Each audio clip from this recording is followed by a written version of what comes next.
Kijana mmoja alihangaika sana kutafuta kazi kwa muda mrefu, lakini Mungu akamsaidia akapata kazi yake nzuri kabisa.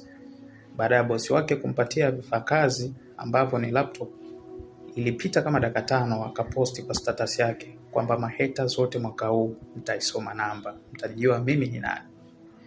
Baada ya hapo bosi, kupita dakika 10, bosi wake akaangalia kwa status, lakini kitu alichokikuta ndo hicho kijana alikuwa ameandika ameweka hivyo.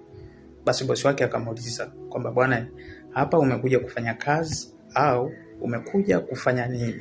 Muda wa kazi lakini bado unaposti vitu vya ajabu ajabu. Basi kijana alimjibu bosi wake kwamba bosi, tunatakiwa kuishi maisha standard. Kwa bosi wake nadhani alifanya maamuzi magumu pale pale, alimwachisha kazi kijana. Wakati huo kijana kule nyumbani walikuwa wanamtegemea kwamba tayari ataenda kuwa daraja, ataenda kuwa mkombozi wa familia. Kwa hiyo tunatakiwa kujitahidi kuangalia kwamba unaweza kufanya kitu kidogo ambacho ukakiona kidogo, lakini nyuma kikaathiri watu wengi sana.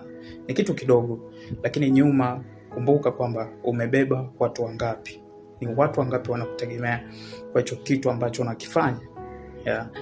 Ni kitu kidogo tu. Huyu kijana alikizungumza, alimjibu bosi wake, lakini angalia ni msururu watu kiasi gani walikuwa wanamtegemea. Walitegemea kwa hiyo kazi yake na walitegemea kwa maisha yake hayo ambayo tayari yalikuwa ni maisha mapya, tayari alikuwa ameshapata.